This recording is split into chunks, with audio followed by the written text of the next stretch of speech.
Welcome to What the Decks, where, over the course of a lunch hour, we take the idea for a deck build from Lunchbox to Deckbox. I'm your host, Skylar, and today we're tackling, by special request, Grinkrak's Looncourt, plus Fearsome Fortress. I got to choose the pairing there. It's a pairing I really enjoy. And there's a special shout out right out of the gate to Jake for reaching out and inquiring to have me do Grinkrak's Looncourt. So mentioned in the message I received that his wife is a huge fan of the models, and he doesn't know exactly where to start with a build with him, and so I get the task of kind of kicking that off, giving Jake a good starting point, as well as all of you listeners, or viewers, I suppose. Listeners is habit from the podcast. And one other shout out real quick goes to Tyrael, and that's how I've always pronounced your name. Let me know if I've been pronouncing it wrong. But the reason I'm shouting out Tyrael is I know that this individual has a strong passion for Looncourt, has told me that one day he hopes to be the Wath Lab of Chosen Axes to Looncourt. And for those unfamiliar, Wath Lab has, like, last I remember seeing, something like 750 games of Chosen Axes behind him, and is the king of dwarves. Anything you need to know about Chosen Axes and or the dwarves of Underworlds and AOS, seek that man out. So, before we can kick off with Grinkrak, we need to quickly do a field report. So last week we built Headsmen's Breakneck removal services. Who are you going to call? And I played 3 games with them since we've last seen each other. They were against Ephlim, which was a win, Soul Raid, which was a win, and Sirenized Razors, which was an L, and a hilarious L at that. I thought the deck worked fairly well. The hilarious loss was, I was longboarded. That's okay. I had tricks up my sleeve to kind of overcome it, was comfortable taking the first round at that longboard, assuming, hopefully, that if the Sirenite player played back, that the both of us would be struggling for seed glory. We wouldn't really get much out of the first round. And so the game would really take place over rounds 2 and 3. So things like, let's see, what was it that really helped me out here? I believe in my opening hand, I had Roaming Witness. I know that for sure fact. So I always had this game plan of getting somebody over the line and helping me out there. I also had Reckless Charge. Nope, I did have Reckless Charge, but I didn't get to use it to effect until the next round. Oh, Unseemly Haste. So was able to kind of get across the line. I really only end up securing myself Gather a Crowd. That was the only thing I scored in the first. And then I was pretty excited for the remainder of the rounds. Like, I felt at any moment, as long as one of my attacks landed, I'd be in the game. And that is when the dice abandoned me. Thus, the ways of aggro. I think I landed a total of 2 successful attacks over 8. And that's with, like, supports, that's with extra dice, that's with, it was, we both felt the roughness of that situation. So I don't think that was a particularly egregious loss. Now, so I ended up loving, I think my favorite card was Roaming Witness. So when we were building the deck, I mentioned that this is my favorite kind of tricks. It came in handy with scoring objectives in all 3 games. It was easily my favorite card in this deck. And as far as things I would remove or swap out, let's see. So Drawn to the Kill allows me to push 1 and then end adjacent. Actually, after I saw how easy it was for me to get condemned counters down, I swapped that out for Just in Case. I swapped that actually after the first game, and really enjoyed Just in Case in the subsequent games. So that would be the first swap I'd make. Outside of that, I don't have any other swaps that I would make initially after 3 games. I felt really comfortable. One thing I'll call out, the hardest card to score was Running Rings.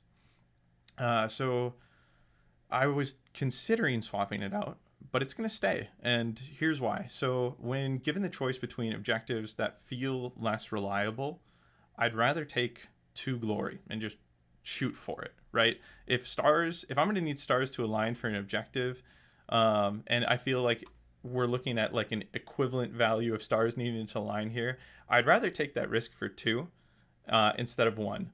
So like if this is going to be a card that generally like sees me cycling it out the moment I can, I'd rather be cycling out a 2-pointer that I tried for than a 1-pointer that I tried for if I feel like the difficulty's equivalent.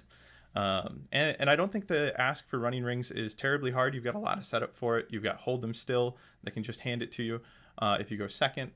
You've got Roaming Witness to sneak in an additional position there. You've got Push Tech. So I don't think it's difficult. I just think it didn't score for me in my 3 games, and I think it's going to be one of your more difficult objectives, especially over something like Basket of Bounces, 2 dead for only 1, or any of the move charge options, of which there were 3 that I'd rather go for running rings.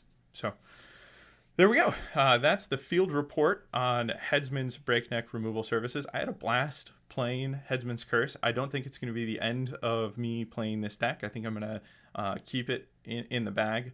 So far, I've kept both Velmorn's Veiled Ambitions in the bag as well, just because I'm excited. But the nature of this show means I'm going to be playing fewer games outside of the one I just built, which is something I might have to adjust as we continue forward with the show.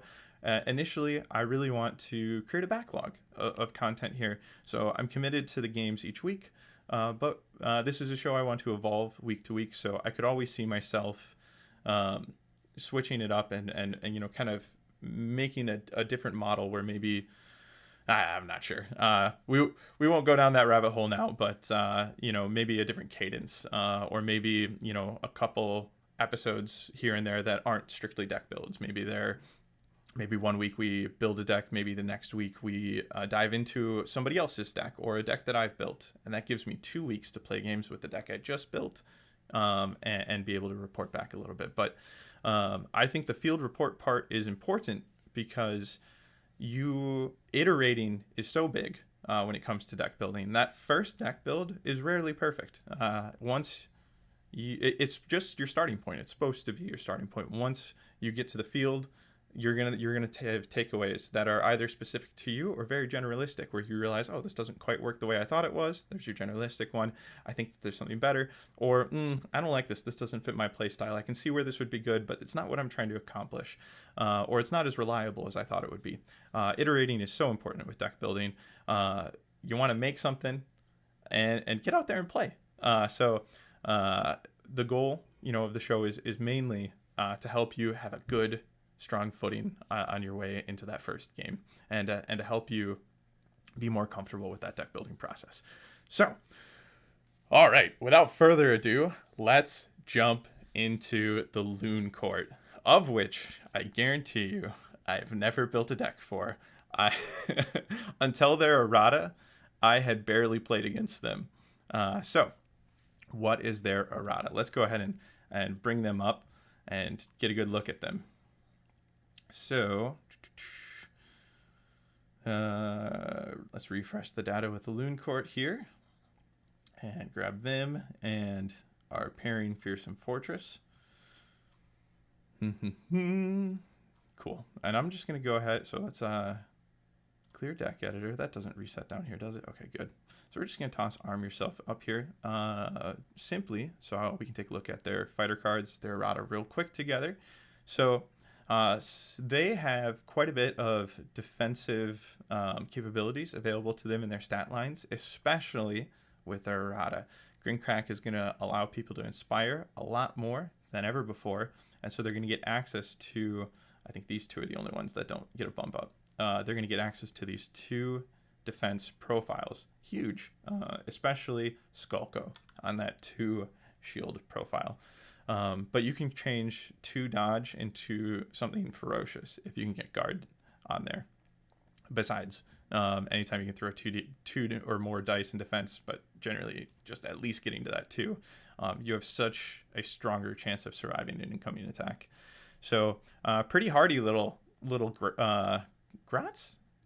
Grats. I think so. I am not the most in tune with the lore around their fungi, their fungal reasonings. But yeah, so if you're not familiar, again, like I said, with Grinkrak's dub, right now it's been updated so that not only is it benefited from a non-quest objective, but also after an activation step in which this fighter made 1 or more actions and is holding an objective. So that's what makes it huge. That's what turns him into this absolute dubbing machine. So very often your first move in the game is going to be getting him onto an objective and then inspiring your like next key fighter. So yeah, I think from there, let's dive into it. So we're going to go take a look at our objectives here. I've got my head totally wrapped around Fearsome Fortress. It's one of my favorite pairings of all time. So that half will be pretty easy breezy for me from an understanding standpoint, and hopefully from communicating forward standpoint. But I'm going to be a little stumbly as we go through the Looncourt here. So I got that all set up there. Let's switch to end phase and third end phase. And specifically, let's just do third. Okay, there's none, so end phase. All right. What could we strive for? Looncourt Conquest. Duel. Score this in an end phase if 3 or more friendly fighters are in enemy territory and each of those fighters is inspired or has 1 or more upgrades. Oh, interesting. All right.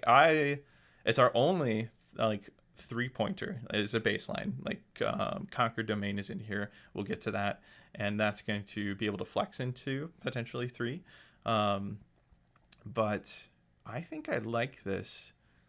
I don't know how much it's going to jive with our initial pairing here, but we're gonna bring it along. We're gonna give it at least a second thought. It's gonna make it to trim. So small glories. Score this in an end phase if each surviving friendly fighter is inspired and or has 1 or more upgrades. All right, so allowing us the control of inspired versus upgrades. So you need a little bit of seed glory to bridge the second part there. And we have a total of 7 fighters. Yeah, so the full 7 fighters. By the way, if you've never played a warband with 7 fighters before, that means you're going to be placing on all the starting hexes. So it's not a matter of which starting hexes you're going to be filling up. It's a matter of which order and which fighters are going where. So you have quite the puzzle right out of the gate to make sure that you're getting your placements just right for your game plan. But that's something that, again, you learn from doing. So I don't dislike this. I see it's got a hot symbol here. I think that's based on championship inclusions. Is when we see those hot symbols in Underworld's DB, but we're gonna play with that idea. I like that one for 2 glory. Siege Breakers. Score this in an end phase if there are no enemy fighters in your territory. I dislike this card. I dislike cards like this. It is very difficult, especially in a best of 3, to guarantee such a thing. So if they go second, they can just get into your territory with their last fighter, especially if they know that you have this. It does kind of keep pressure on the fact that they have to keep coming in. But I don't know if that's a pressure that isn't going to be happening anyways. If we're playing Fearsome Fortress, we're probably going to be hanging back in our territory quite a bit and really kind of only crossing that midline for something like Looncourt Conquest, which, could see a cut actually just based on the fact that it might not jive with the rest of our game plan. I like it a lot. It's a good goal card for 3. But overall, we're going to be invaded a lot. We've got low health fighters who start out with poor defense. People are going to kind of try to get over the line and take that seed glory by taking your fighters out of action. And then you have to start chipping away their presence. Yeah, I'm going to pass on Siege Breakers. Stockpile. Stockpile is great. We're going to take Stockpile. So not only do we just need to be holding a total of 6 found on objectives, 6 or more. That's the not only part, is that it can be more. So you don't have to hit that exact 6. So big fan of stockpile. Chances are you're going to end up with the ability to grab this. So and it, like, yeah, if you're able to place 3, you're going to be trying to place those 3 in your territory. If you're only able to place 2, then you kind of want to pressure their token placements a little bit to force them either in your territory or at least in center, so that you don't have to travel too far to get that 3rd objective to help you with stockpile. Overall, I think you'll be surprised how easy this card can be. Sure, every once in a while it can require 3 objectives instead of 2, but I don't think that's too big of an ask for 2 points there. And Underground Fortress. So score this in an end phase if 3 or more friendly fighters are on feature tokens and 2 or more of those fighters are adjacent. So I became a big fan of this card actually at the beginning of this year, going into LVO. It's a card I did not have in my Headkrak's Fearsome Fortress deck. And one thing I started doing when going into a Nemesis tournament is, once you've kind of figured out what your pairing is going to be, and this could just be, it doesn't necessarily need to be tournament prep, but I think it is really good as tournament prep, but deck improvement prep in general, deck improvement. What you can do is you can play one side of your Nemesis pairing as rivals. And what that forces you to do is that forces you to play with options that you had left out, and you had never put in, never tested with, and you kind of see what hidden gems might exist in that deck, or what the deck is pulling you to do, and does that help with this pairing that you've been splitting cards away from, maybe more than another piece that you have in there. So Underground Fortress was a card. At the top of the show, we were talking about how I'm going to keep running rings because I'd rather shoot for that 2 points, even if it's a little harder, than a 1-pointer that's a little harder. This replaced Eye of Gorka Morka for me, which was I had to have my leader alive, and my leader had to be holding an objective, and I had to have the primacy token, all for only 1 point. It was generally difficult it was a big ask for me, and so I noticed I was constantly trading that card out at the end of a round, pitching it and drawing it up, instead of forcing myself into those positions for only that 1 glory. But Underground Fortress swapped into that slot, and I ended up really, really liking it. So we're going to put it in here. The best part about it is that it's just adjacency in the tokens, so it doesn't have to be objectives. So it's feature tokens, and you have some tricks in here that can help move those around as well. Arm yourself. All right, this is our first quest. So we're gonna run down quests once here, and then going forward, I'll skip over that text and just kind of call it out as a quest. So dual quest, you can give this to a friendly fighter that has no tokens or quests in the power step in place of playing a card. Do not draw a replacement. If this fighter is taken out of action, add this card to your hand, even if you have 3 or more objective cards. So let's break that down real quick. So first off, in order to give this to a fighter, you're going to be doing it during a power step in place of playing a card. So that's very similar to delving or salvaging. Those are things that you do in place of playing a card. Here it's playing this quest objective down instead of a power card. And no tokens on the friendly fighter is a bit rough. We're talking move, charge, guard, stagger. None of those can be present. I've always thought that was a pretty harsh limitation of quests, but I'm sure it's there for balance purposes. And then score this in an end phase. In this case, arm yourself. Score this in an end phase if this fighter has 2 or more upgrades and this fighter is in enemy territory. So we have 1 point here for getting 2 seed glory before, allowing us to get upgrades out, and then we've crossed the line and we're just holding onto those 2 upgrades and our lives. But the problem is you broadcast this, right? So with this card, I need to be able to tiptoe over that line. So either A, I've done an invasion game plan and I pushed all of my fighters over into their territory, or moved them rather, over the course of a previous round. We're in a new round, no tokens down, right? That token thing, because I can't move first and then give them this.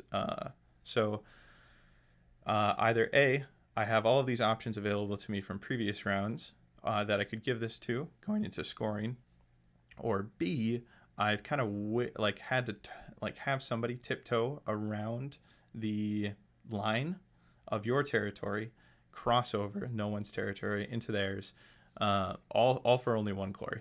So because our movement is pretty light, this is quite harder. Yeah, so the only one that starts on 4 is Grib, and I think, yeah, the only one that inspires to 4 is Snark. We even have Skulko on 2.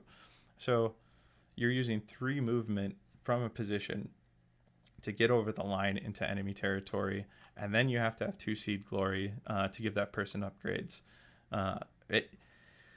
What I'm getting at, long-windedly, is it is a bit of a big ask. So we're going to pull Arm Yourself out. But I wanted to talk about quests in general. Like, you have to think about what you're broadcasting, and like the fact that when you place it, they have to have no tokens on them. And that's okay. That can be going into your turn with them.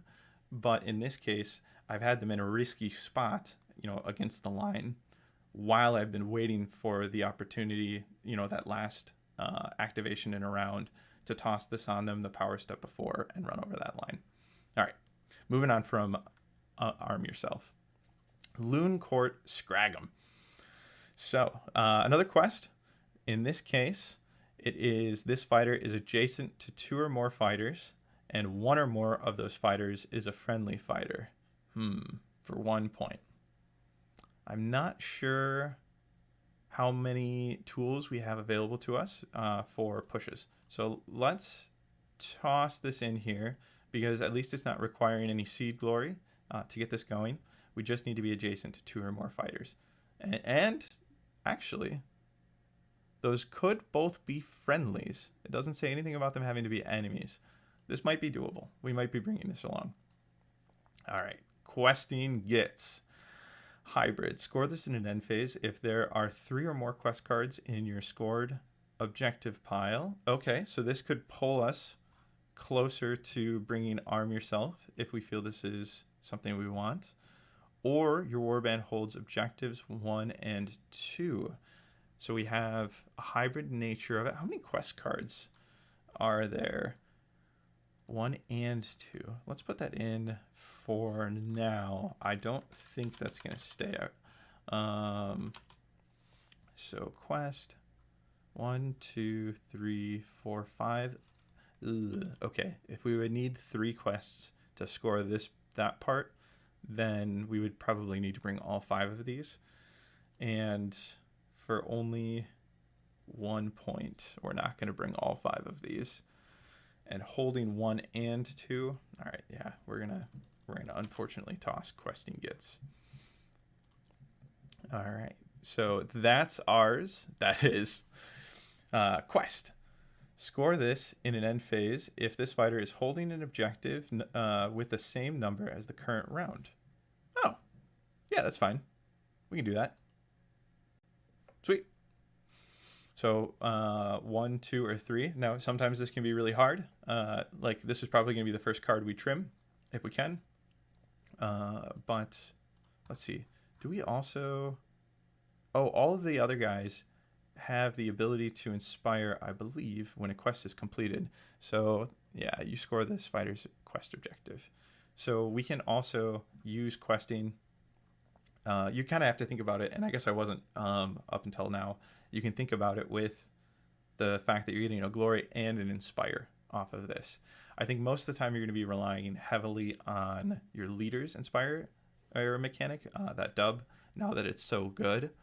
But it kind of ups the risk reward of this card a little bit. but I do think it's going to be on the chopping block for us.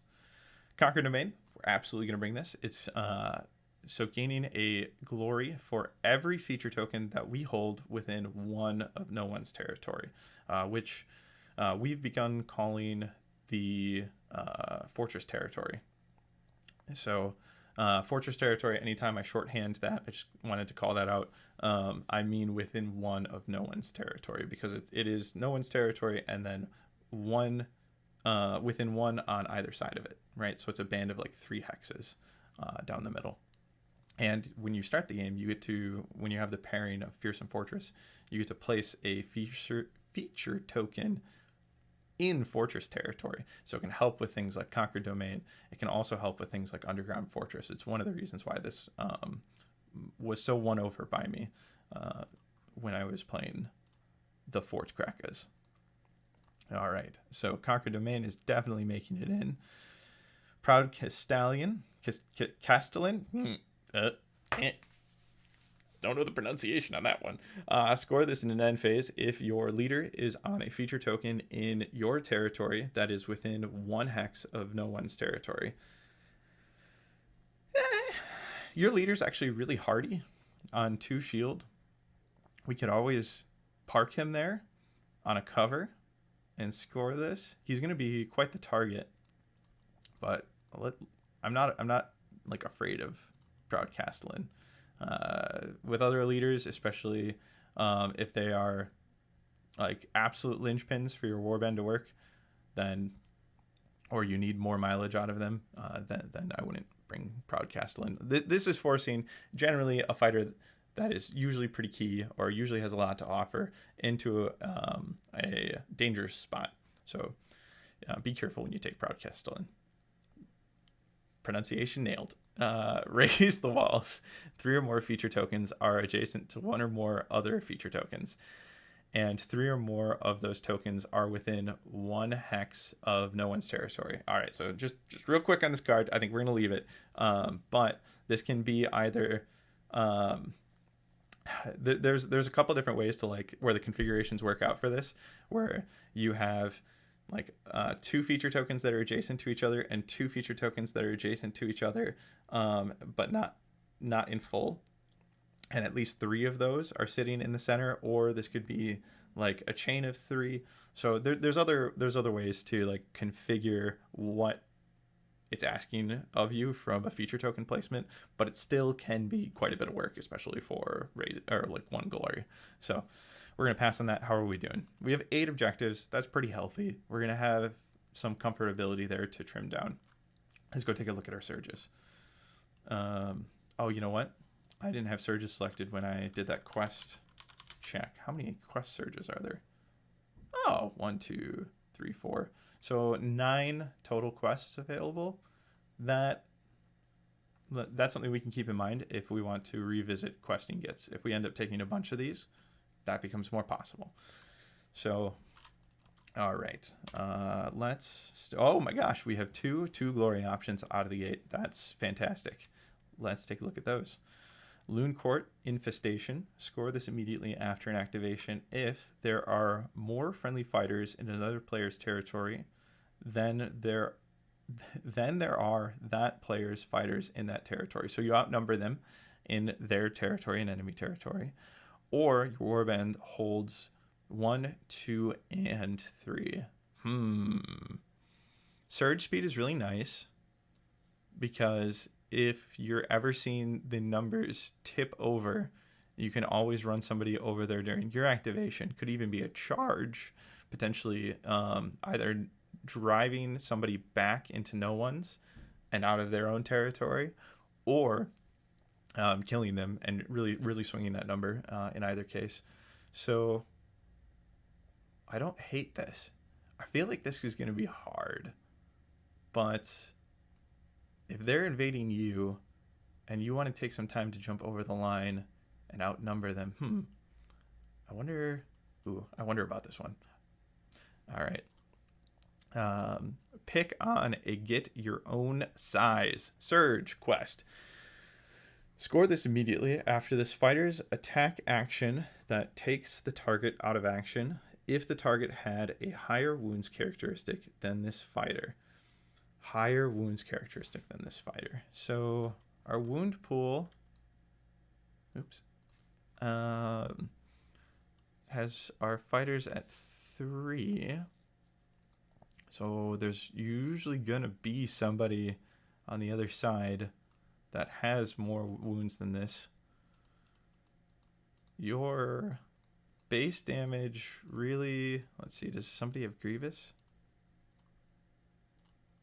Nobody has Grievous, so you're dealing 2 damage for the most part.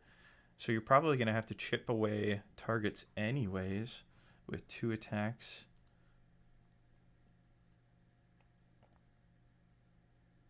Yeah, I think this is pretty good.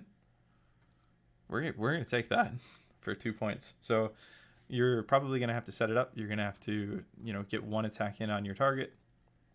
But most of the time, people are going to have more wounds than you anyways. So this is just saying, like, call your shot, really. This is saying, hey, I wounded this target earlier. Now I'm putting this on Grib Wonky Lance. He's charging in, getting the kill. Yeah, that's, as far as kill surges go, for 2 glory, that's totally worth the risk. Reward there.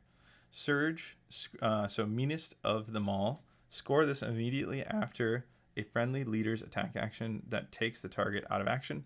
Pass. This is asking us to put our leader in some dangerous spots, even more so than that Castellan, Proud Castellan one. Mob 'em. Surge, quest. Score this immediately after a supported friendly fighter's successful attack action if this fighter made that attack action or supported that fighter. Oh. I like that. Doesn't need to be a kill, just needs to be a success.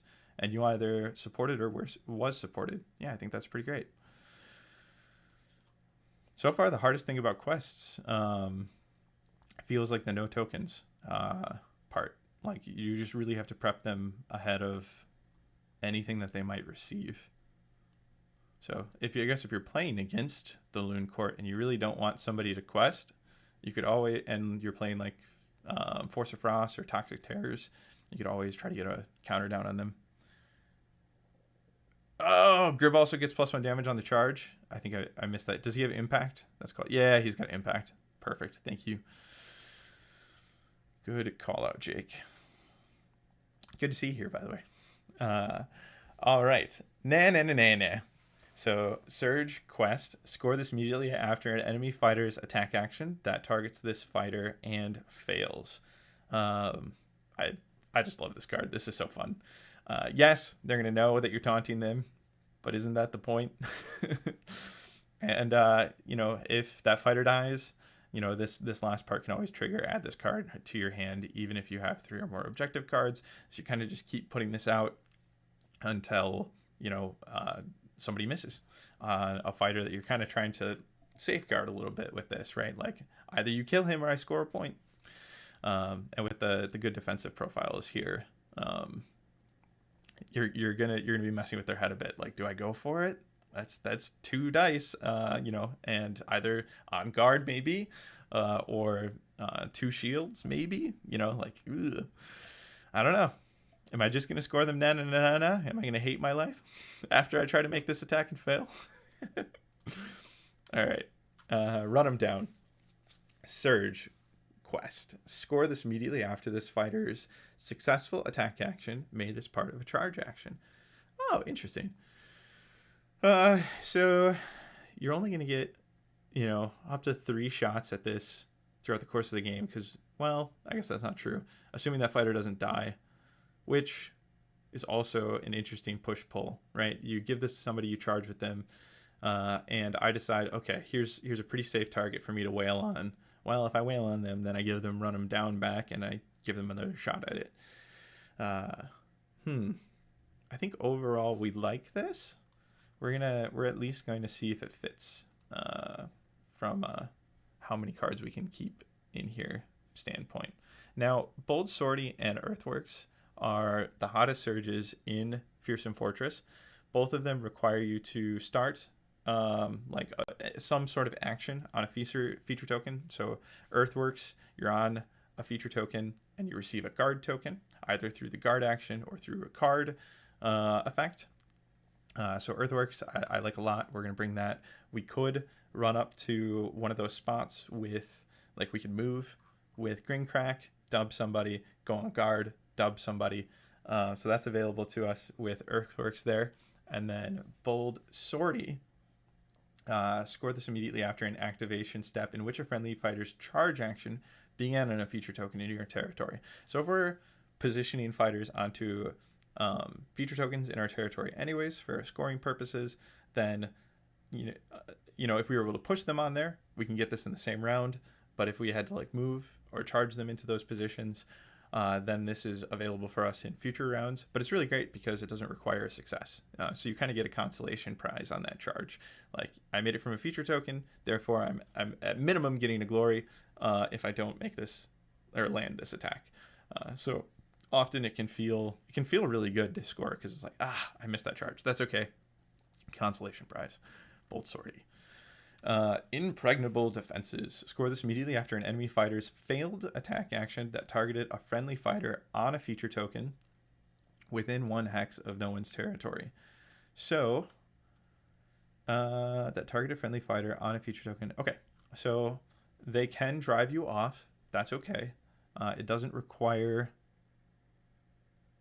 Let's see. So that targeted a friendly fighter on a feature token. Yeah, okay. Just wanted to double check and make sure that it wasn't checking post attack. It's checking kind of what that targeted state was. That targeted friendly fighter was on a feature token within 1 hex of no one's territory. And so if they miss entirely, you're scoring this. And if you're driven off of the objective, you're scoring this because, well, sorry, and did receive damage, right? You had that tie.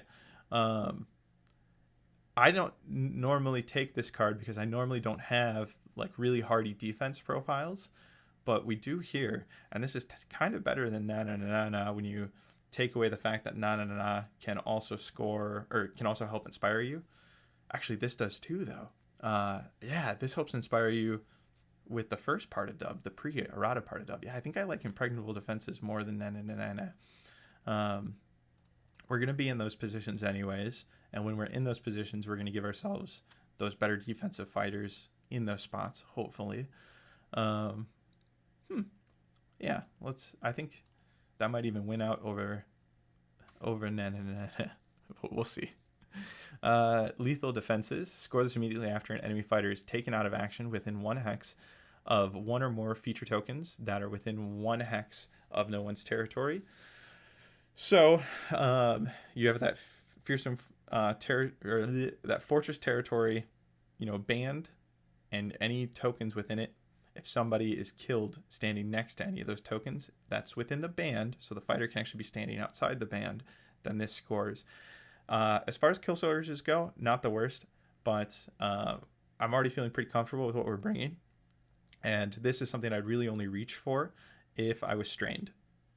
So we're not going to take Lethal Defenses. Raw Materials is another kill surge. Well, usually. You can score it in other ways. You place a feature token within 1 hex of no one's territory during an action phase if 1 or more enemy fighters are out of action. So that's kind of why I grouped it in it with a kill surge, because generally it's plunder that you're using to score this, and you've just taken somebody out of action. This has actually gotten a lot stronger, I think. With the change to plunder, as well as the fact that there's a Gambit that has been changed that we might consider bringing that allows you to bring a feature token in. You have a couple different things that allow you to place while you're playing as well. The big ask here is making sure you get a fighter out of action beforehand. So let's see, how are we doing? We've got 8 surges already. I don't think we need to bring this. This is not a bad bring, though. I just think we probably already have better selections within the 8. So what we'll do is, just to double check that, we'll add it, and it'll probably be our first cut. and to the walls here. Score this immediately after an activation step if your warband holds more objectives than any other warband, and each objective token within 1 hex of no one's territory is in a hex occupied by a friendly fighter. So that requires a minimum of one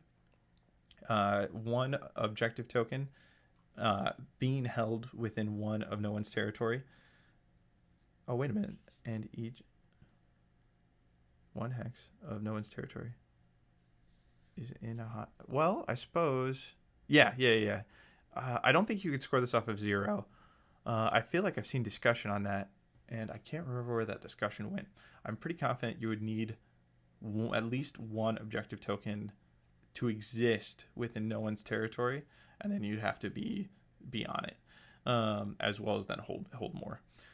So I think that this is reasonable, but we don't actually have like baked in move, charge, or like move and push tech to get all 7 of our fighters like into those unique spots to really put that extra pressure down on hold. So if we were up against like a hold proper warband, somebody like the new Gits, even the old Gits, but I'm so excited for them. It is what it boils down to. I just want to see the Gits refreshed with Scurry, but like Kanan's Reapers, or anybody that can just auto move into those spots. Grimwatch has like a lot of help to do that, and so or like Starblood Stalkers.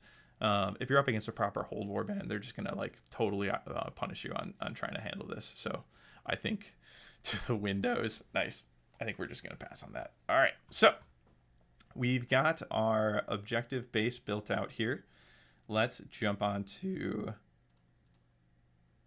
Gambits next. So we don't have any wizards in the warband, so we don't have access to any spells, and there's no spells in these pairings, even if like it doesn't know that we don't have any wizards.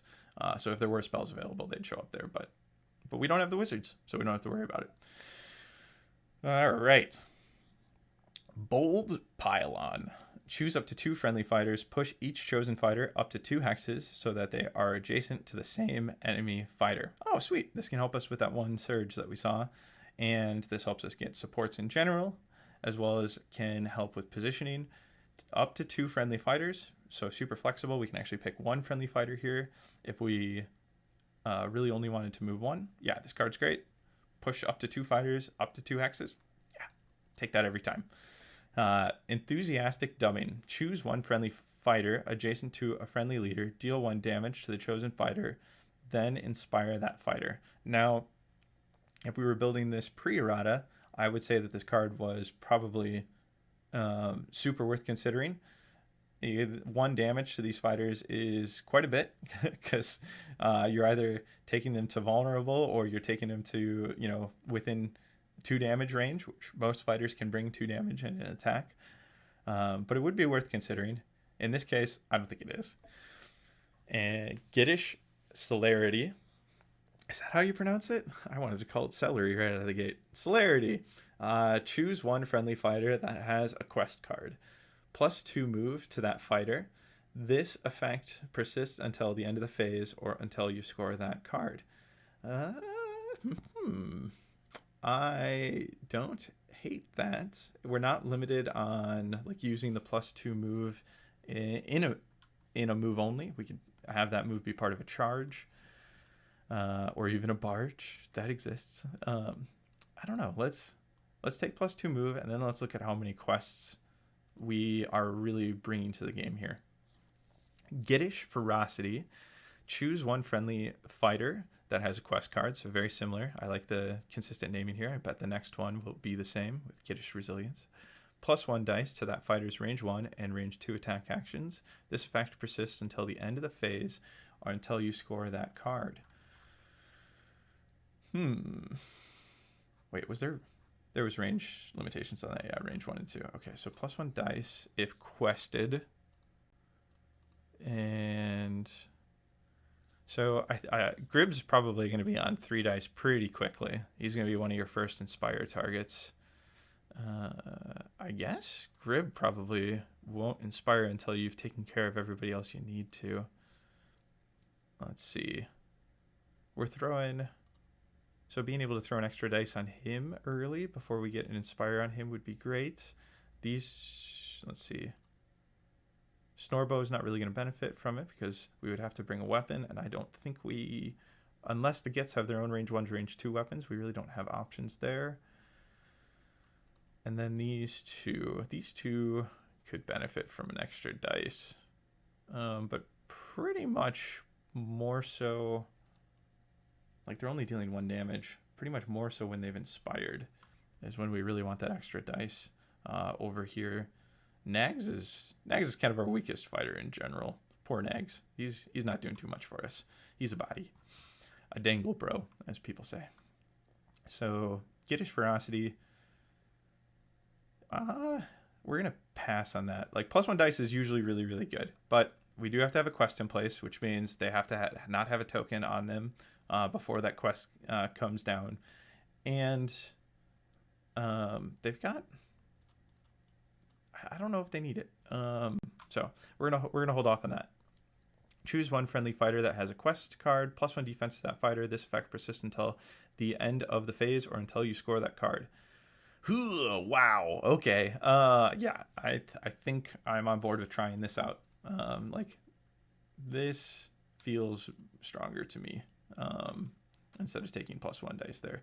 Now, mind you, as soon as we score the card, we lose it.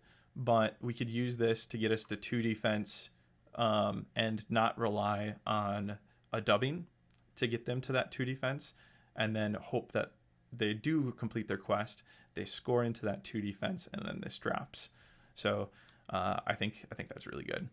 And na is even funnier when you got this on them. Healing Spores, heal 1 each friendly fighter, and it is Snorbo. Oh, interesting. Okay. I don't know how much I love a heal 1 when I'm living on 2-3 health as it is. Like, usually you're going to take a hit for 2, and then the next hit's going to finish you. I don't know how much a heal 1 is truly going to do for you. I'm actually more attracted to this card because it's restricted to Snorbo, and we could, use it as salvage fuel when Snorbo goes down. But I think that heal 1 is just not going to go very far, so we're going to pass on that. Each is strong, don't get me wrong, but... So Pocket Squig. Choose 1 friendly fighter, scatter 2 from that fighter's hex, and deal 1 damage to 1 enemy fighter in 1 hex in the chain. Choose 1 friendly fighter, scatter 2. Okay, so,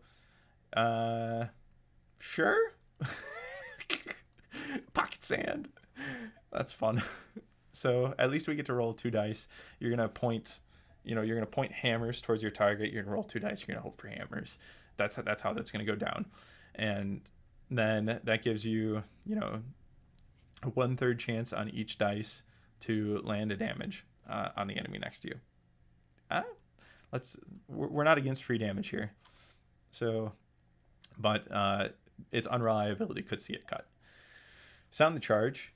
Push each friendly fighter in your territory up to 1 hex towards the nearest enemy fighter. So this is pretty cool. We're probably going to take this, but you got to be really careful with this when you're working on holding on to those tokens, whether they're objective or feature, because this does say push each. So you have no choice. It's anybody that's eligible to push is going to get pushed.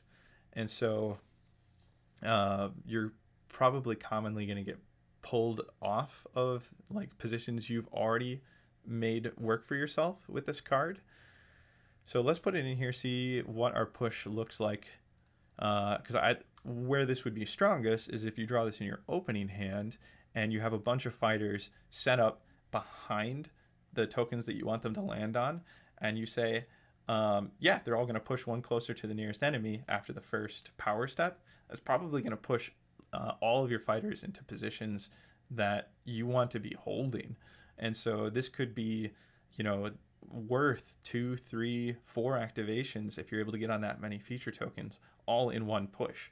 But specifically really only doing that for you at the opening of the game. So we'll think about it. Stab, and stab again. Reaction. Use this after a friendly fighter's activation in which they made one or more failed attack actions. That fighter makes one attack action. Yeah, absolutely. This isn't even range restricted. That's big. This is probably in every Looncourt deck alongside Bold Pylon. Stick the boot in. Use this after a friendly fighter's activation if that fighter is adjacent to one or more vulnerable enemy fighters that are adjacent to one or more other friendly fighters. Okay, so you have a group of 3. Choose one of those vulnerable fighters and deal 1 damage to the chosen fighter. Okay, I mean, I don't know how often you're going to be making attacks where you also like can guarantee that supported get. Now, there's totally an aggressive build here where you take sound the charge, stick the boot in, and like Daring Delvers, and you just invade and you try, super hard to be aggro gets. Would I do Daring Delvers? I think that's the pairing I'd probably pick, and then stick the boot in would go in there for sure. Yeah, if you're looking for an aggro build, grab Daring Delvers. We're going to pass on it. Bound Spirit. Play this after an enemy fighter's activation and this is reaction, if that fighter is adjacent to one or more feature tokens that are in the same hex as a friendly fighter, deal 1 damage to that enemy fighter. So this is why I had to reread what was the Impregnable Defenses. I always end up having to reread Impregnable Defenses because I always think that Bound Spirit and its conditions are one and the same, and they're different. Because Bound Spirit here, if that fighter is adjacent to one or more feature tokens that are in the same hex as a friendly fighter. So, and after the full activation. So in this case, if you get driven off, you can't react with Bound Spirit. It's not going to work for you. Because of that, I end up passing on this. Anytime you tie, it's just not going to go the mileage for you. Thanks, Christine. I just got a subscription there, so woo. That's a new experience for me. So thank you to all that have subscribed so far. I have the tone on. I think I normally turn that off, so it caught me off guard there. I kind of just make sure that no desktop sounds can come through while I'm working on this. But Bound Spirit, we're passing. Determined Push.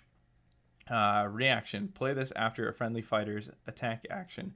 Pick 1. Push that friendly fighter 1 hex towards the hex there.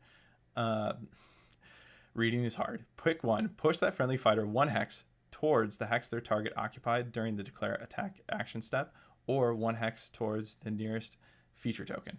This card is phenomenal. I love this card. I take it in every one of my Fearsome Fortress decks because like it's just incredibly good. You can use it to remove somebody. So like you've driven somebody off of a spot that you need to get on, and you can use this to then get into that location. Or you can thread the needle between 2 feature tokens and like attack somebody that you don't want to be near, and then push back away onto a different feature token or towards that different feature token. There's just so much application here, especially when you bring in Walking Wall, which can turn one of your fighters into a walking feature token that you can determine push towards. There's so much that you can do with this card. It's incredibly versatile. I recommend bringing it every time you play Fearsome Fortress. Gnarlwood Tusks. Reaction. Play this after an enemy fighter ends a move action adjacent to one or more feature tokens that are in the same hex as a friendly fighter. Stagger that enemy fighter. So for the same... I don't know if a stagger is enough reason to bring this trap card. And it's got the same restrictions as Bound Spirit. So you have to not have just tied and been, driven away from the objective. So, oh, hold on. Sorry. That's not the case here. This is the move. Play this after. Let me take that back. I actually don't hate this. I just don't bring it very often. and the same hex as a friendly fighter. So it's essentially saying, like, I know that they're coming in. I know that they're going to hit me. And at least I'm going to stagger them, you know, whether I get driven off or I get to stay there. And then, you know, I'm making their position weaker because I've staggered them. So sorry about that. However, there is a lot of range 2 in the game right now.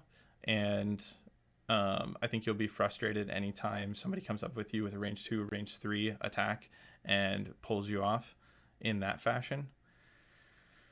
So I don't know. It just normally doesn't make the cut. Maybe it's like normally an 11th, 12th card and gets trimmed out. Healing Ward. Choose one friendly fighter on a feature token. Heal one the chosen fighter. We're going to pass on this. We've already kind of talked about how heal one probably doesn't do enough for you. Makeshift Bombardment. This is another card I love in Fearsome Fortress. So you're choosing one friendly fighter that's on a feature token. Doesn't matter where.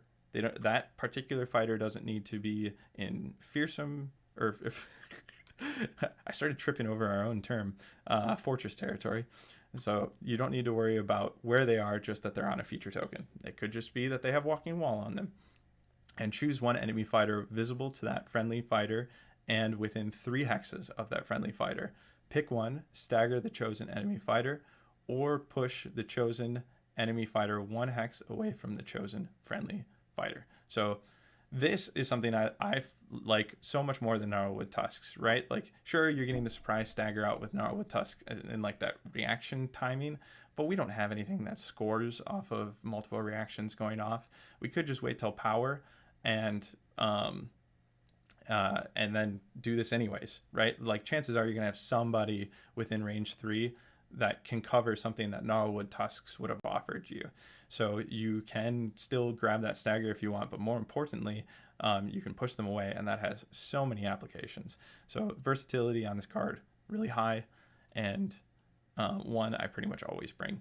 It's going to be the card in the deck that can really frustrate your opponent if they're also trying to hold, because it can be that denial card that constantly comes out, or they might think that they're on a feature token you're not going to be able to get to in a single activation because you're going to have to do the work of getting them off of it and then getting onto it. Well, this will do the work of getting them off of it right there and then. So yeah, great. Opportunistic Reprisal. Play this after an enemy fighter's attack action. If that fighter is staggered, choose one friendly fighter. The chosen fighter makes one attack action that must target that enemy fighter. So this is a trap. It doesn't say trap on it. This is not a trap card, keyword. This is a trap, like Admiral Akbar style. You do not want to bring this card because, yes, it's fun, but getting that stagger setup is so difficult. I recommend not bringing this card unless you're playing Sirenized Razors. It fits wonderfully with them, or the rats, the assassin rats. What are they called? Not remembering. Skittershank's Claw Pack. Those are the 2 best warbands for this card. Otherwise, you just don't have enough stagger fuel for it. You need stagger to happen more regularly and like almost inconsequentially. So, ready for anything. +1 defense to each friendly fighter on a feature token in the next activation step. This is not normally a card I bring. We do have pretty ridiculous defense values once we get inspired, so cranking them up a notch and saying, like, you're not moving me, likely, you're not taking me down, likely, in the next activation, is more attractive to me here than anywhere else. The reason I don't normally take this is because you dissuade an attack for 1 round, generally, or 1 activation, but sometimes, like, that's not enough. And sometimes they go for it anyways, and that sneaks through, and it's just like, it didn't do enough for me. So sometimes you just don't get enough fuel out of this card. But here I think I want to try it. We'll see how I feel when I have to start cutting. Redeploy. Choose one friendly fighter on a feature token in your territory. Push that fighter up to 4 hexes. At the end of that push, that fighter must be on a feature token. This is another card I love. We're bringing this.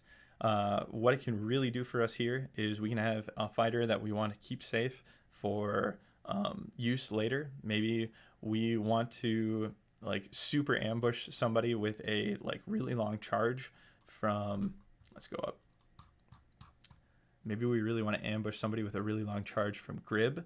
All of a sudden we've moved Grib 4 and then charge with him. So a threat range of 8 out of nowhere instead of, just that 4 that we have displayed. I can keep Grinkrak back, and he's a pretty strong fighter. I can keep him back until I've gotten good use out of him, and then bring him up to help holding, that fortress line for my objectives, or maybe I just want him to start, whacking people. Really, any of these fighters that you've kind of decided, I'm going to hold them back a little bit, you can really push them up to the front. And it doesn't even need to be a push up to the front of your front lines. It can be a push out of your lines into enemy territory. It's really, really fun. I mean, how often do you see a card that allows you to push up to 4 hexes? You can really change positioning monumentally on the fly here. And then I know I've mentioned Walking Wall a little bit. I'm a big fan of Walking Wall. We're probably going to take it. But you can use Walking Wall as both your starting point and your end point with redeploy. So all of a sudden, this one fighter that wasn't on a feature token visibly, right, is just able to push 4, which is super cool. So take your positions, choose up to 2 friendly fighters in your territory other than your leader. Push each chosen fighter 1 hex towards the nearest feature token. So I think this is not only going in the deck, but is going to win out over Sound the Charge. In fact, I can say that confidently. So let's take your positions instead. And lastly, Tanglebriar. Place 1 available snare token in a hex within 1 hex of 1 or more friendly fighters. However, this has been errated. So place 1 available feature token in a hex within 1 hex of 1 or more friendly fighters. So that stays the same. The hex that contains that token is a snare hex in addition to other hex types. This effect persists until the end of the round. Looks like this errata was done because snare tokens don't exist anymore, right? So they couldn't really bring one into the battlefield.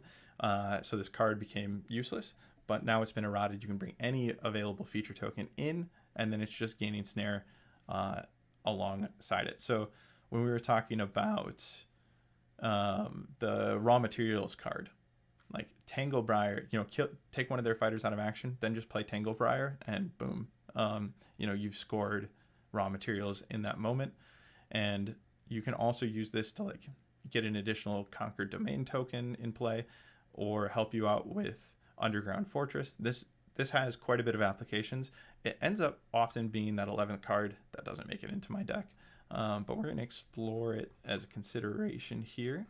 How are we doing? Oh, wow. Actually, we've got a pretty tight Gambit deck. Only 11 cards. Pretty excited about that. So, on to our upgrades.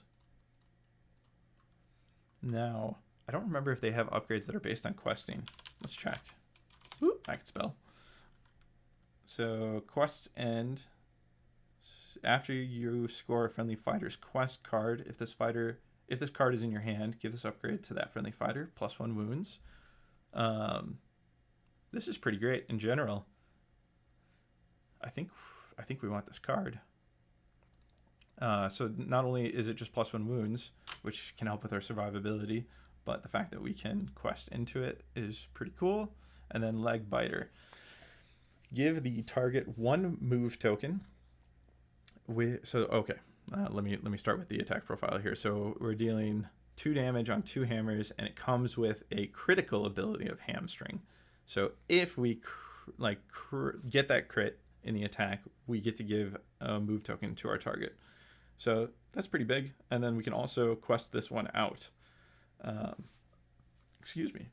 It also gives us a range 1 weapon, which we have a couple of fighters that are range 3 only. And if these 2 got void cursed, we'd be really sad. They would just become bodies that can really only assist us with holding or supporting, right?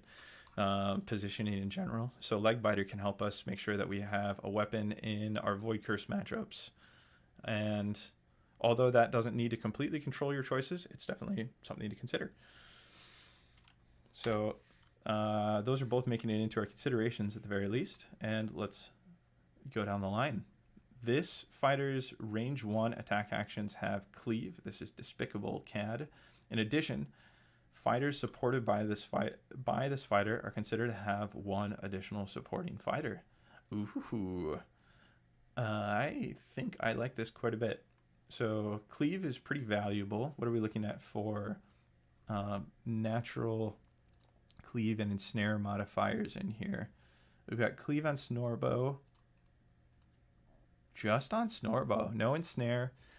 Nashin is on a few of these fighters, by the way, and that's allowing us to break one of the target's upgrades as a critical ability.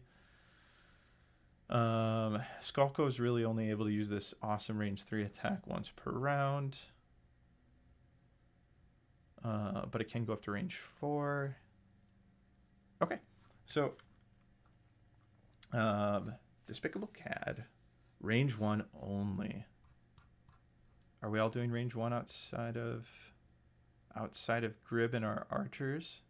Okay, so we got 4 fighters that this benefits. We're gonna add it. We're gonna consider it.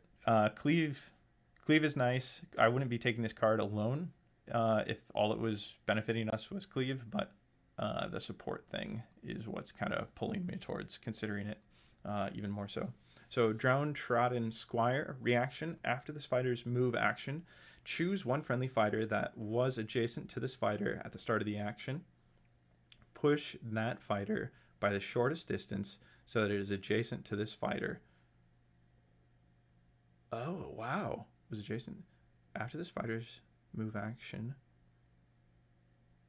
Now, this requires a little bit of work, but that's a lot of upside to be able to bring somebody along like that and have that support. You can also then, park one or both of them into like desired positions. The problem though is you have to be smart enough to set this up in advance. At least it doesn't care about move or charge tokens on the one that you're pulling. Yeah, let's consider it. Extra pointy boots, +1 damage to this fighter's range 1 attack actions. Yes, please. Fortifying fungus. When this fighter is dealt damage, reduce that damage by 1 to a minimum of 1. So quasi like +1 health here, essentially. But even better than that, because if you have 3 health and you're constantly being hit by 2 health attacks, it's going to take 3 of them to take you down. Yeah, Fortifying Fungus sounds good. Cunning Advance. Action. Push each inspired friendly fighter up to 2 hexes. And this is restricted to our leader. I like this a lot. It is an action, but this could be make or break on some of our objectives. Let's think about that one. Let's look at our objectives. That's going to be the push-pull here. Is from like an objective securing standpoint, the objective cards, not the tokens, but probably both, worth the action economy here. So we'll just take a look at what we have, and that'll decide a yes or a no on that. That's really cool. I like that a lot. Cunning Knight, +1 damage to this fighter's attack actions while this fighter has 1 or more supporting fighters. The lack of range restriction is cool. I think this is going to end up getting cut. I just don't know how often we're going to be able to guarantee supports. It's kind of the same, my same hesitation with Despicable Cat, actually. But let's give it a try. If I was playing a aggressive build, that Daring Delver's build I kind of hinted at earlier, Cunning Knight would be in there, Despicable Cat would be in there for sure, both of those. But we're playing more hold. So one or both of these are probably getting cut. In fact, we've said yes to all their upgrades so far. So I know there's stuff in Fearsome Fortress that we're going to want. So that's going to be fighting for some of these slots. We've already looked at Legbiter and Quest End. Magnificent Bounda. Bounda. This fighter is flying, +1 move. And this goes on Grib. Grib, you're already super scary. You go up to 5. Yeah, Grib, you don't need this. Just inspire Grib and send him over the line. This is cool though. I don't hate it. It does increase the threat range significantly, that you can get up to 6 and ignore fighters. And then once he dies, you could use this as salvage fuel, which we really haven't built into this deck is any salvage fuel, which just, it's not necessary, but it always kind of, for me, adds a layer of reliability into your deck, knowing that when cards are going to clunk, then they can help you draw into more of your deck. You're seeing more of what you've brought with you. No rocket boots for Crib. Poor guy indeed. And Wicked Slitta. So this is an attack action. It's a range 1 attack action, so we have another weapon option here. 3 dice, 1 damage, Grievous 1. So what was our... Ooh, okay, so interesting. So they both have a critical ability. This is more likely to go off because you get 3 dice to fish for that Grievous, but it's only dealing a base of 1. So it's really only flexing up to 2. Arguably, or marginally, a more probable attack. But I think I would still end up landing on this one myself. And I'm never relying on hamstring, but I just like the 2 hammers base here. And the 2 damage base here. So I think we continue to pick Legbiter over Wicked Slitta. Bold Engineer. +2 move, except during a charge action. Reaction. After a friendly fighter's activation, pick 1 feature token in an empty hex adjacent to this fighter. Place that feature token in this fighter's hex. So here's another way to cheat out raw materials, is that place keyword here. And Bold Engineer's really good. We have 7 fighters, so we have fighters that we're not going to be able to activate in round 1, maybe even round 2 of the game. And if we can just park one of them next to a feature token and we draw Bold Engineer in our opening hand, we can say, oh, sweet, as soon as I get Seed Glory, this is going to go down on that fighter. And after I activate a different friendly fighter, because this doesn't specifically say it has to be the one that has this, then I can react and scoot that underneath. No activations required for that particular fighter. So I think Bold Engineer is really good for this deck. It can also help trick like where your underground fortress situation is going to be.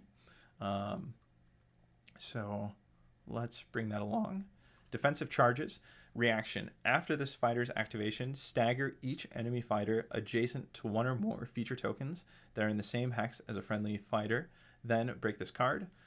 So this is more like cute than good. Like the chances of you having people in this position just are low. So you'd probably have to combine this with Walking Wall to make this good. Yeah, because then you can run into kind of like a scything, what would traditionally be a scything position, but you're already at, like, you have Walking Wall underneath you, and react and stagger all of those individuals. But then you're breaking this card, and really all you got was stagger, and now you're in a bad spot. So because you're surrounded. So defensive charges just doesn't inherently do enough for you. Hardy Scout. You cannot give this to a large fighter. Don't worry.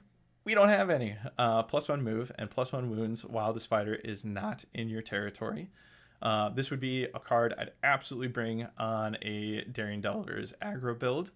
We're going to consider it here. I'm not sure we need it. But it's all upside for us, for sure. Mason's Great Hammer. I love this weapon. I actually don't know why I forgot about this. I was thinking about Starmaw. It came to mind when we were talking about weapons we could bring earlier, but this one for some reason didn't summon to mind. Another way to cheat out raw materials if we're bringing that. But this one's a little harder to like help you with the reaction, because if people are getting all the available feature tokens on the board through things like Force of Frost, which is really popular right now, and you've already brought one in yourself with Fearsome Fortress, you're rarely getting this reaction to go off for you. What this is we've got 2 damage, 2 hammers, cleave, and critical ability Grievous 1. And then reaction. After this fighter's activation, remove a feature token from this fighter's hex, then place another available feature token in this fighter's hex. So you already, like I said, you have to have an available feature token available to really utilize this reaction, and that just doesn't really happen all too much these days. I just really like this attack because of cleave really, and like it can explode up to 3, and then like it comes in Fort Crackers with me because if I have access to that reaction, they have a surge for scoring multiple reactions. So sometimes this can make or break that reaction for me. So surge here, I like it a lot. I think I like it more than hamstring. So we're probably going to bring this over that. We might bring both. Meddling Stone. Each hex within 2 hexes of this fighter that contains a feature token is considered to be a cover hex in addition to its other types. This is super interesting. I don't normally bring this because I don't normally have like a flush amount of fighters available to me to like kind of spare. So usually this is pulling on me. It's like, hey, so not only do you have to be positioned where I need you, but you also need to be positioned to support these guys. Whereas I can just put this on somebody I'm not really activating much, whose position I'm fine with already, and just increase the defensive capabilities of everybody that's hanging out on objectives. It's worth playing with here. It's worth considering. Rapid Defender. Reaction. After an enemy fighter's move action, if that enemy fighter is in no one's territory or your territory, push this fighter 1 hex towards that fighter. So I like entertain bringing this card all of the time, and I've had it before and it's okay, and sometimes it can be like great, but it's weird. It's nice because like I feel like people forget about this card all the time, but if somebody's really on top of it, then they can think around this card and they can make sure that it just like never triggers for you, and or at least triggered at times where it doesn't do much benefit for you. So bring if you just want to try it out, but we're gonna leave it out here. It doesn't do enough consistently. It is fun, and if we were playing, no, I'm not sure. Maybe passive. Well, then it wouldn't be available to us. I don't know when I would bring this. It's just a weird card that I haven't gotten as much use out of as I would hope sometimes from that upgrade slot. Moving on, Siege Master. Reaction. After this fighter's activation, if this fighter is on a feature token within 1 hex of no one's territory, choose up to 2 friendly fighters on feature tokens. Give each chosen fighter 1 guard token. This is awesome. We're going to bring this because we can put this on somebody, get them into a feature token position, and then react. And not only can we then award them with a guard token if we'd like, we actually don't have to choose them. Sorry, I just struck the mic there. I talked with my hands a little bit. But you can choose any 2 fighters that are on feature tokens, including this one if you'd like. Often this one. And this can help you score Earthworks pretty. Sometimes if you get the Seed Glory going, like it's just all of a sudden Earthworks just falls into place for you with Siege Master. So I like that one quite a bit. Stalwart Sentinel. This fighter cannot be pushed by an opponent's warband while this fighter is on a feature token within 1 hex of no one's territory. This is another card I like in theory, but never comes out. So right here, the reason it's not going to come out is just because we don't have too much health. So like the only time this is really going to help us out probably is if we just tied a defense roll. And sure, being able to stay there is great from that. But I think I'd rather have like used that upgrade slot to get Siege Master into play and hopefully get a guard token down, which will prevent people from being able to drive me back. So the added layer here is that they can't push me with anything. They can't push me with a distraction ability. But this sees more value in Championship, where you can bring more cards like that. Very often, they don't have too many tricks that can, with cards, push you off these things. They need to get to that drive back. So Siege Master is going to help you out more there. And this is also only limited to that fortress territory there. Starmaw, range 4, 2 damage. Range 4, 2 dice, looking for hammers, 1 damage, stagger. This card is generally pretty good, but I don't think we need it here because we've already got 2 ranged fighters. So I think we're going to pass on this one. And Walking Wall, we're going to take. You heard me talk about it enough. This says that for the purposes of any Fearsome Fortress card, so that shares the symbol here in the bottom right, the fighter that this is equipped to is considered to be on a feature token. And that feature token cannot be flipped. So this ends up being combo fuel. Like, this helps with so many other cards that we've talked about already that are looking for fighters on feature tokens. And then this also helps with scoring cards that are looking for that as well. It can bump your Conquered Domain up really sneakily as well. So Walking Wall is amongst my favorite cards in this deck. I don't know if it's my... Do I have to pick a favorite right now? I feel like if we're talking about favorites, I have to. Yeah, Walking Wall's my favorite in this deck. 100%. Next up, Determined Push. Or Redeploy. We'll say Determined Push. Okay. So we're on to the trim.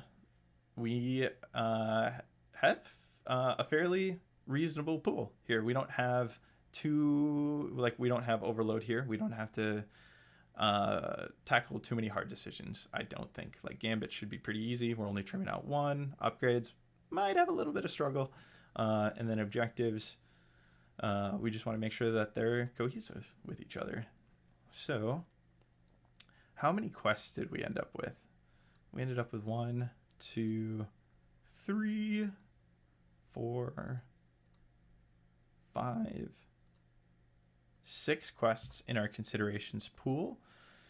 So if we're hurting in here at all, we can go consider that 1 for 1 glory, because I think that's just become a little more reliable, but probably not reliable enough for my comfort still, because you still have to draw these quests and score them in advance. Yeah, no, we're still going to pass on that one. Okay, so first things first, do both of these 2 pointers stick around? This one, absolutely.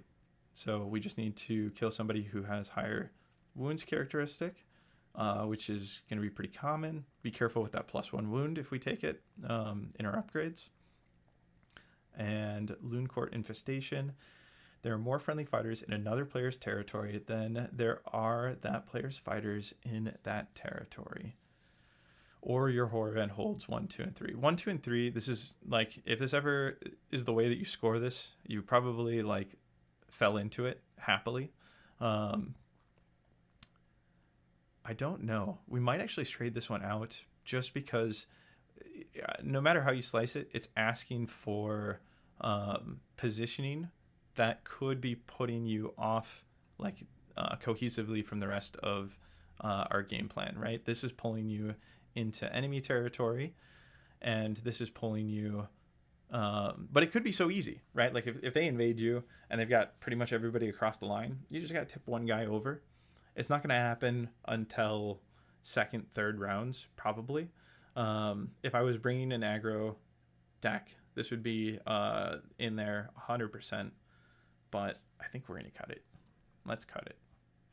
We're at least keeping the other 2 glory, so we don't need to go too crazy here.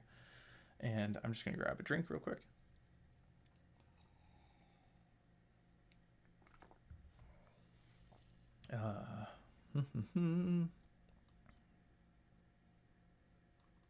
All right, so raw materials. Oh, we did bring it, and I just kept talking about it. Because we have to get somebody out of action, I still think that this one probably sees it cut. Like, pretty reliably, we can get Bold Sortie, we can get Earthworks. Either of these can really come together with pushes that we brought with us. So those are staying for sure. I think Impregnable Defenses is pretty strong with their defense profiles, especially since if they get driven back, you're still scoring this. I keep double checking it. It's just I don't want to be wrong on that account, but yeah, we're good there. A successful charge. So we're asking dice to cooperate with us here. Here we're asking to goat an enemy into attacking a friendly fighter and then failing it. And here we're supporting an attack and succeeding. I think the support is going to happen enough to justify bringing this. Either they're going to run into just your numbers and have to choose to plant themselves next to multiple fighters on your side just because you've filled up your territory. And then we do have a couple different pushes to help us with that as well. So I think Mobbum stays. Bolt Sortie, Earthworks stay. Pick on your own git. So we've got 4 for sure. I would say Impregnable Defenses 5. So I think Raw Materials is just not going to make the cuts. And so then it's between Na and Run 'em Down. And I think, man, actually, I think I like Raw Materials better than both of them. Because here you're only taking, here you have to land that charge. And then you're going to feel sad if you don't get it. But it's going to threaten it for the rest of the round. Oh, boy. Plus, if we bring too many quests... Ooh, here's the thing. If we bring too many quests and we surge into them, then the timing on that on like them not having tokens might also like brick or like frustrate us, where it's like, oh shoot, you know, the fighter I really want this on has already received a guard token, or has already hit the mic again, or has already hit or received a move charge token, stuff like that. So I think we want to be careful, and any surges we bring don't have to be quests for dubbing. So I think we want to be careful with how many quests we bring. Let's get rid of Run 'em Down and Na. So then we have, are these both quests? These are both quests. So we have 2 quests and surges. Let's go get Raw Materials again. We'll bring a bunch to support it.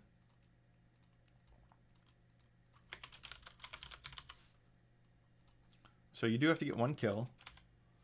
Not the end of the world there, though. Hopefully you can grab 1 kill. It's, you know, there's going to be games where you keep this in an opening hand. There are going to be games where this is part of your mulligan decision because you're going to feel uncomfortable getting that fighter out of action. But you know, you could score this with Plunder, and you could score this with we're going to keep Bold Engineer. So like this, even if all the tokens are in play, Bold Engineer can help you score Raw Materials. I think we like it a lot here. And then in our end phase, so Stockpile I want to keep for sure. Proud Castellan I wasn't hot on to begin with. Because, you know, it's got a 1 fighter failure point, and it does put your leader, who is very strong. Like, I feel like as far as leaders go, he can survive this position. But it does force him into that position. So let's think about that. 3 or more friendly fighters are in enemy territory. Oh, man. For 3 points. And each of those fighters is inspired and or has 1 or more upgrades. Man, I like this so much. Daring Delvers, I'm telling you, there's play there as well. I think if I were to sit down and build an aggro deck for them, I'd go that route. I'm not saying that this is bad by any sense of the stretch of the imagination. I'm looking forward to field testing this. I'm just seeing that they have options in their decks to go for that swarm aggro game plan, or to go for this like hold style that we're going for. And the hold style is more supported by the fact that they just have great defensive profiles. And I think that's actually probably the biggest thing that they have going for them for a game plan like this. So that's ours. That is. This is if this fighter is holding an objective with the same number as the current round number. So depending on when, you could get unlucky, and this could be, you know, round 1, round 2, round 3. It is slightly difficult. Score this in. It's nice to have the flexibility in a warband to go for either hold or aggro. I agree. And it makes for some really fun flexi builds as well. So score this in an end phase if each surviving friendly fighter is inspired and or has one or more upgrades. I actually really like this with them because of dub. I feel like it's going to be hard in round 1, but like for 2 glory, that's fine. I think I really like small glories. That's sticking in. So we're really looking at the ones here. We have 4 ones. Let's keep Looncourt Conquest as a stretch goal. I might regret that. Field report next week. How did Looncourt Conquest go? Happy to be ready with an answer for that one. So knowing that we're keeping that, this fighter is adjacent to 2 or more fighters, and 1 or more of those fighters is a friendly fighter. So this is asking us to have a group of 3 fighters in the end phase. Probably a big ask in the end phase. If that was a surge, I'd be all over that. Excuse me. And so we're between, do we have one for the round number, or do we make our leader go to this particular location? Let's go for the round number 1. Especially since if we do get it, it can be a way to inspire somebody. So, cool. All right, we have our 12 objectives and kind of our head around our game plan. So our game plan is looking like, all right, so get into a supported position and make a successful attack, get a kill. Here is positioning onto feature tokens and then working with those positions. Same with impregnable defenses. And raw material is a kill surge where we're placing a feature token, essentially. Looncourt Conquest, getting over the line with 3. So when we're playing this deck, we're going to try to have some of what we're doing from a hold feature token standpoint over the line. That could be just 1 over the line. That still counts as fortress territory, so that's going to be an incredibly attractive place when you're placing tokens at the beginning of the game for things to land. Is you want to maximize how many things you have just 1 into enemy territory. As much as you can squeeze into there. You know, if you get the chance to throw 2 objective tokens there and then your Fearsome Fortress token there, that's something to consider. It's definitely what I'm going to be considering. And then this we just need, so this is like not dependent on our positioning, which is really great. We just need to get some seed glory and get some people inspired. And I think from a scoring standpoint, so like you can score like a quest. You can choose to score this first in your end phase, and that could inspire somebody, and that could then cascade into small glories for you. So just be aware that like small glories can be the last thing that you score in your end phase. And then Conquer Domain requiring positional holding, stockpile positional holding, and underground fortress positional holding. So thinking about that a little bit, we're going to move on to over here. What's the one ploy that we're going to cut? I like Giddish Resilience. We're going to keep that. Knowing that we're planning on getting over the line a little bit, I think we're going to really want this +2 move. So let's keep that. Push for sure. Pocket Squig. This is so random. Like in this build, this is probably the thing that gets cut. This is not necessary. Like it's nice to have a source for 1 damage, but it's, you know, as far as reliability goes, I mean, it's not guaranteed, and there's going to be times where it doesn't happen. Stab and get stab and stab again. Yes. Determined push. Yes. Makeshift bombardment. Yes. Ready for anything. This will be fun to try. Something I've never really tried much before. Yeah. And Tangle Briar is definitely going to have some use in here. There are going to be times where somebody's gotten that additional feature token out before you could get Tangle Briar in hand or used.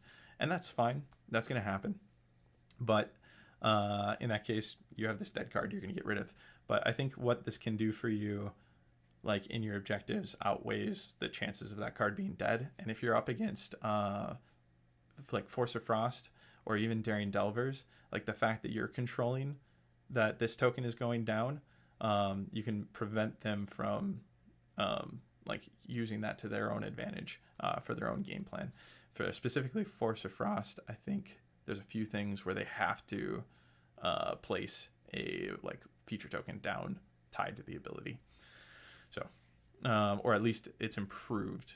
A lot of the time it's improved. Like they can place up to one feature token, and then if you're next to a blocked, thinking of Yari's Frozen Bond, so you can get this in as cover and technically a snare for a minute there, but you're preventing them from getting an extra blocked position to target you on that stuff with. Pocket Squig feels cute, but not good.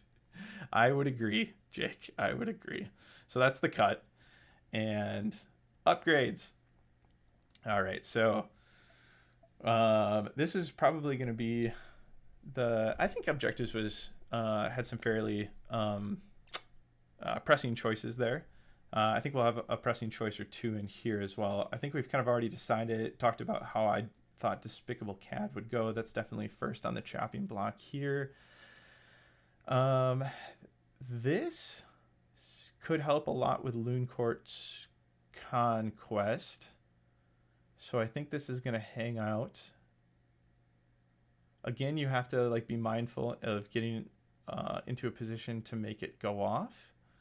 But all of a sudden, that could be the difference between being able to score 3 points or not. So we're going to keep that in there and try it out. +1 damage to this fighter's range 1 attacks. Absolutely.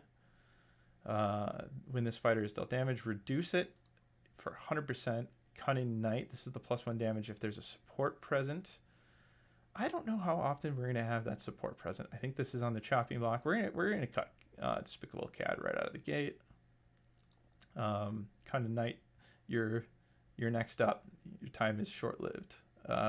Leg Biter. Did we put... Yeah, we put Siege Master in here. I don't think we need both, but let's think about it.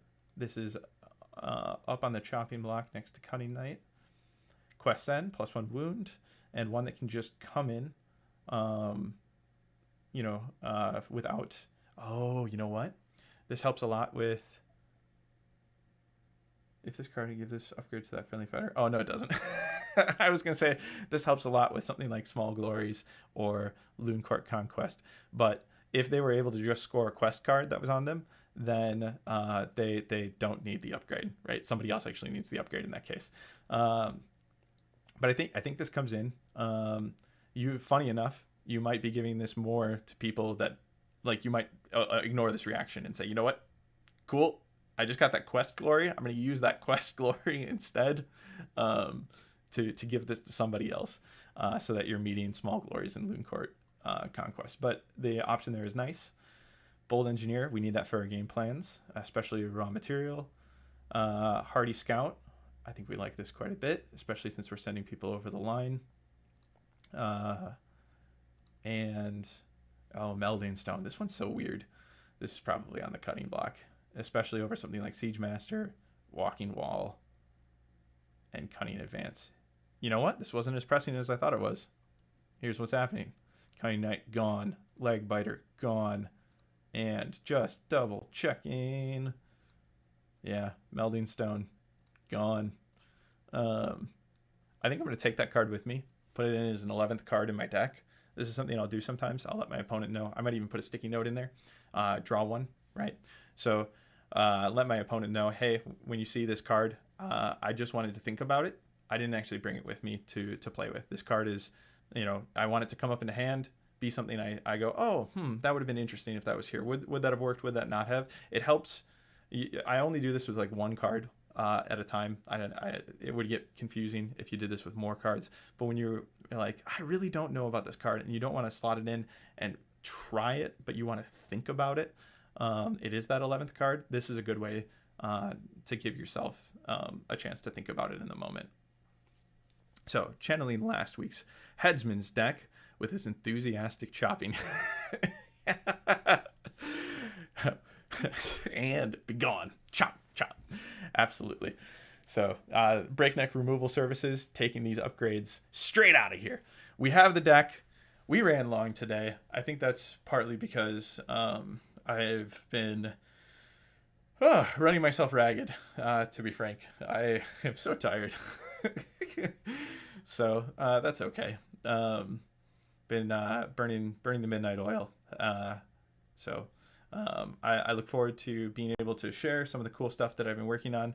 I've been designing some 3D printed stuff, as well as like we have the Q1 Madtown Throwdown coming up here, as well as the Adepticon tournament that we're hosting. That's a championship tournament in Chicago next Thursday. That is, oh my gosh, that's next Thursday already. That's the 21st. Also, Madtown Throwdown is going to be this weekend. That is Saturday the 16th. That's in Madison, Wisconsin. Those are both tournaments that we're hosting. And I made prize support for those tournaments. I actually make custom activation tokens that have the factions. If you want to take a look at them, go to themortalrealms.com, go to our events. Our latest few events have pictures of these tokens that I've made. And what we do is we do a best in Grand Alliance. So you're not just competing for first at the event. There's going to be more winners than that. Sure, we're absolutely going to celebrate the grand finalist. But you are against everyone else that's brought a Destruction Warband, right? Or against everyone else that's brought an Order Warband to be the best in Grand Alliance and get these custom tokens that we bring along for prize support. So that's something that I travel to my dad's to go make, and then I got to paint and all that stuff. And I also made or etched glass trophies with my dad for both those events. So that's all just exciting stuff that's coming up.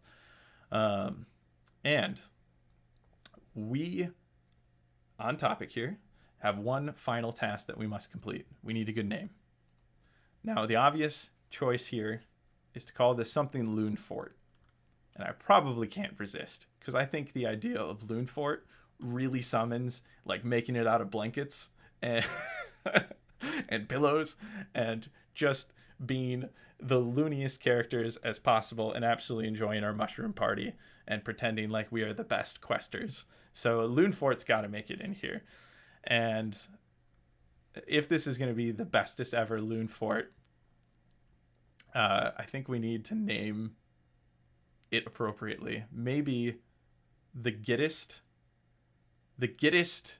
Looncourt, or the Gittish Looncourt. The the final task, a good name. Yeah, I think without further ado here, let's call it the Looncourt Looncourt. I don't know. It doesn't feel courty. Anytime there's the word court, I always think of or Count Looncourt. That makes me think of like the Count from Sesame Street that has to count up. Looncourt is just perfect. I know. Okay. Well, in that case, we'll call it the Looncourt. We'll put the in front of it. Make it feel really, really important. So, we have a good name. Count Von Count. All right. Well, last week I bumbled up my outro so much that I actually wrote it down this week. But before we leave, before I outro, I want to remind everyone that I'm totally open to deck pairings. Anything that you want to see, whether you have a warband that you want to see me build with, and I get to choose the deck, the pairing, or if you have a full pairing that you want me to see. I'm probably not going to do repeats on warbands for a while. I would really like to try to make every episode for first few months at least be unique warbands. See how long I can keep that streak going. So we've got 3 down with the Headsman's Curse, Velmorn, and here the Looncourt. And then In the meantime, before I see you next week, I'll be doing a field test with this deck at my local meetup, and we'll report back on what did and didn't work at the top of the show next week. In this case specifically, I'm really interested to talk about Looncourt Conquest and how that went. Did I feel that I was pulled too much into enemy territory, and was that the wrong choice? Lastly, you can see this deck build and many more at the Battle Mallets Nemesis Library, something I forgot to mention at the end of the show last week, but they are graciously holding all of the What the Decks deck lists. You can best reach me in the comments below or on the Mortal Realms Discord. You can check out all the Mortal Realms network has to offer, including a link to our Discord at themortalrealms.com. And thank you for watching. Hope to see you next week. I've been Skylar, and this has been What the Decks.